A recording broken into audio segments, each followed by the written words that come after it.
గురుగారు, ఈ మధ్య కాలంలో ప్రతి ఒక్కరికి కూడా ఎక్కువగా ఆలోచించడము, అయిన దానికి కాని దానికి నిరాశ పడిపోవడము, డిప్రెషన్ ఫీల్ అయిపోవడం ఇలా జరుగుతుంది.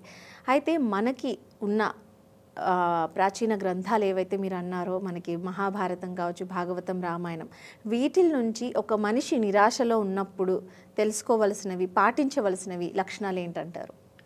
చూడండి, మీరు అడిగినట్టుగా రామాయణం కావచ్చు లేదా భారతం కావచ్చు, నిరాశలో ఎందుకున్నారంటే నిరాశ వస్తుంది. ఏదైనా కోల్పోయినప్పుడు, లేకపోతే మనం ఏదైనా పని మొదలుపెట్టినప్పుడు మనకు జరగకపోవడము, ఇవన్నీ జరిగినప్పుడు నిరాశ వస్తుంది. మీకు రామాయణంలో రెండు సంఘటనలు చెప్తాను. ఎప్పుడైతే సీతమ్మ వారిని రావణాసురుడు ఎత్తుకుపోయాడో, తర్వాత లంకలో బంధించాడు. ఈ రాముడు ఆ మాయజింకని చంపినాక లక్ష్మణుడు అతను కలిసి వెతుకుతూ ఉంటారు. ఎక్కడ కూడా సీతమ్మ వారు కనబడకపోతుంటే ఇంకా రాముడు ఏడుస్తూ ఉంటాడు. రాముడు పరిస్థితి ఎట్లా ఉందంటే, ఇప్పుడు మీకు నాకు డిస్టెన్స్ ఒక 2 feet అనుకోండి, 1 feetలో ఉన్నది కూడా రాముడికి కనబడతలేదు. కారణం ఏంటంటే కళ్ళు పొయ్యి కాదు, కళ్ళల్లో నీరుంది. సీతా సీతా సీతా అని ఏడుస్తుంటే కళ్ళ నీళ్ళతోటి అక్కడ ఏముందో కూడా కనబడతలేడు. అంటే లక్ష్మణుడు తను ఆ పరిస్థితుల్లో చెయ్యి పట్టుకొని తీసుకెళ్తున్నంత పరిస్థితి ఉంటుంది. అయితే ఆ సమయంలో ఏమవుతుందంటే, ఒక దగ్గర కూర్చొని సీత దొరుకుతలేదు లక్ష్మణ అని చెప్పి అప్పుడు ఏమంటాడంటే, అతి త్వరలో నాన్నగారు నన్ను చూస్తారు అంటాడు. అంటే వాళ్ళ నాన్నగారు అప్పుడు ఎక్కడున్నారు? పైలోకంలో ఉన్నారు, దశరథ మహారాజు. అంటే నన్ను చూస్తాడంటే దశరథ మహారాజు కిందికి రాడు, కానీ నేను పైకి పోతాను, అంటే నేను చనిపోతానని చెప్పి భావం వ్యక్తం పరుస్తున్నాడు. అప్పుడు లక్ష్మణుడు నిరాశపడుతున్న అన్నకంటాడు, అన్న అసలు నువ్వు ఏంటిది? అసలు నువ్వు రామచంద్రమూర్తి అంటే ఎవరు? నువ్వు ఎందుకు ఇంత నిరాశపడుతున్నావు? నీకు తెలియని విలువిద్య ఉందా? నీ పక్కన నేనున్నాను, నాకు తెలియని ఉందా? మనం వెతుకుదాము, ఆ రావణాసురుడు ఎక్కడున్నాడో ఒక్కసారి తెలుసుకుంటే చాలు, మనకు వాడు పలానా దగ్గర ఉన్నాడని తెలిస్తే వాడు చనిపోయిండని అనుకోవాలన్నా అని చెప్పి అట్లా మోటివేట్ చేస్తాడు. అదేవిధంగా ఏమవుతుందో అంటే, అశోకవనంలో రావణాసురుడు వచ్చి అనరాని మాటలు అంటుంటాడు. అంటే ఒక స్త్రీని ఏ రకంగా వర్ణించకూడదో సీతమ్మ వారిని ఆ రకంగా వర్ణిస్తుంటాడు.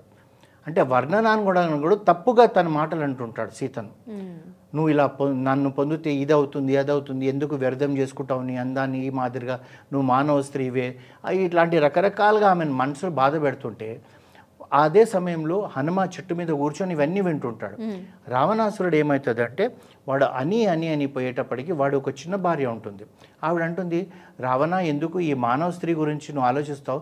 నేను నీ పక్కనున్నా కదా, మనం వెళ్దాం, ఇప్పుడు మనం ఇద్దరం అనుభవించుకుందామంటే వీడు కామంతో ఉన్న వ్యక్తి కనుక అప్పుడు వెళ్ళిపోతాడు. వెళ్ళిపోయేటప్పటికి సీతమ్మ వారు ఏడ్చి ఇంకా ఎందుకు బ్రతకాలి, రాముడు ఎక్కడున్నా నేను ఎక్కడున్నానో రాముడికి తెలియదు. ఆవిడకి కూడా ఎలా ఉంటుందో అంటే, నా గురించి వెతికి అయోధ్య వెళ్ళిపోతాడేమో, వెళ్ళిపోయి ఇంకో పెళ్లి చేసుకుంటాడేమో.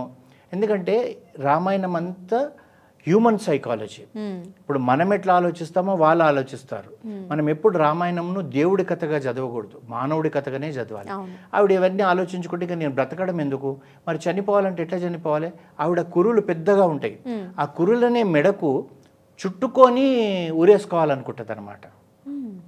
అలా చుట్టుకొని ఉరేసుకున్న సమయంలో త్రిజట అనే రాక్షసి తను లేచి, నా స్వప్నంలో రాముడు వచ్చాడు, రావణాసురుడిని చంపాడు, ఇట్లాంటి కథలన్నీ చెప్పేటప్పటికీ ఆవిడకప్పుడు నిజమే అవుతుంది, ఈ స్వప్నం వచ్చినప్పుడు అవుతుంది, ఉదయం తెల్లవారుజామున వచ్చిన సత్యం అవుతుంది అని చెప్పి ఆలోచిస్తుంటే, తర్వాత ఆంజనేయ స్వామి తర్వాత దిగి మాట్లాడినాక వాళ్ళకి నమ్మకం ఏర్పడుతుంది, గెలుస్తాము మనం 1 నెల రోజుల్లో 2 నెలల్లో అన్న ఉంటుంది. అదేవిధంగా భారతంలో కూడా ఎన్నిసార్లు కూడా వీళ్ళు అరణ్యవాసంలో వెళ్ళిపోయినాక కూడా ఎన్నో ఇబ్బందులు పెడుతుంటాడు ఎవరు, దుర్యోధనుడు.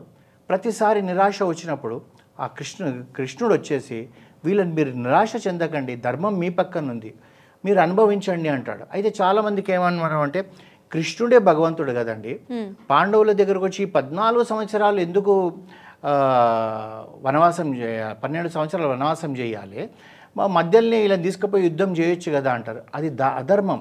ఎందుకంటే నీకు తెలిసిండి ఆడకూడని జూదం ఆడి నువ్వు ఓడిపోయినావు, నువ్వు అనుభవించాల్సిందే, అనుభవించిన తర్వాత నేను నీకు న్యాయం చేస్తాను. అదేవిధంగా మనకు నిరాశ వచ్చినప్పుడు కూడా పరమేశ్వరుడు మనల్ని ఏదో విధంగా రక్షిస్తాడు. మీకు చిన్న కథ చెప్తానండి. అయితే ఒక వ్యక్తి మీలాగా నాలాగే మంచిగా ఉంటాడు, హ్యాపీగా, వ్యాపారం అనుకోండి, ఉద్యోగం అనుకోండి, బాగుంటుంది. మధ్యలో అతనికి ఏదో ఒక ఇబ్బంది వస్తుంది. ఉద్యోగం అయితే ఎవడి వల్లనో ఇతనికి ప్రమోషన్స్ రాకపోవడము, డిమోషన్ కావడము, లేదా వ్యాపారంలో తగ్గడము అవుతుంది. ఆ కొద్ది సమయం అయిపోయినాక ఏమవుతుందో అంటే మళ్ళీ అతను వృద్ధిలోకి వస్తుంటాడు. కానీ ఇతను ఎప్పుడు కూడా దైవచింతన గల వ్యక్తి. అయితే ఒక రోజు ఏమవుతుందంటే ఎప్పుడు అనుకుంటుంటాడు, నేను ఎంత ప్రేయర్ చేస్తాను దేవుణ్ణి, మనం కూడా అనుకుంటాం. నాకు కష్టం వచ్చింది 3 ఏళ్ళు, నేను ఎంత కష్టపడ్డా, ఎందుకు దేవుడిని అసలు ప్రేయర్ చేయడము, ఎందుకు నేను తిరుపతి పోవడము, ఎందుకు నేను ఆయన పులిహోర పెట్టడము, ఎందుకు కొబ్బరికాయలు కొట్టడము, ఇట్లాంటివి మనం ఆలోచించినట్టే అతను ఆలోచిస్తుంటాడు. అయితే ఒకరోజు దేవుడు ప్రత్యక్షమవుతాడు. ఎందుకబ్బా ఇంత నువ్వు ఆలోచిస్తున్నావు అంటే, నువ్వు ఇప్పుడు వచ్చినావు, నేను మళ్ళీ సక్సెస్ అయిపోయి బంగ్లా కొన్నాను, కారు కొన్నాను వచ్చినావు, నా కష్టంలో నువ్వు అసలు ఎక్కడున్నావు దేవుడా అని అడుగుతాడనమాట. అరే నేను ఆ టైంలో నీతోటే ఉన్నా అంటే, లేవు నువ్వు అంటాడు. సరే నీకు చూపెడతానని చెప్పేసి ఇట్లాంటిది ఒక స్క్రీన్ మీద చూపెడతాడు. ఇక్కడ నువ్వు చూడు అంటాడు. అనేటప్పటికీ ఒక చిన్న అంటే నీ పుట్టినప్పటి నుంచి నీతోటే ఉన్నాను, ఇప్పుడు కూడా నీతోటే ఉన్నాను అంటాడు. అయితే అతను చిన్న పిల్లవాడు అడుగులు పక్కన ఉంటాయి, పక్కన దేవుడు అడుగులు ఉంటాయి. ఈ 4 అడుగులు నడుస్తూ ఉంటాయి. అంటే ఇతని జీవితం జరుగుతూ ఉంది. అయితే ఇతను చదువుకోవడము, తర్వాత వ్యాపారం చేయడము అన్నీ ఆ సీక్వెన్స్లో అవుతుంది. వచ్చినాక ఏమవుతుందంటే ఆ తర్వాత 2 పాదాలే ఉంటాయి, దేవుడి పాదాలే ఉంటాయి, ఇతని ఉండవు.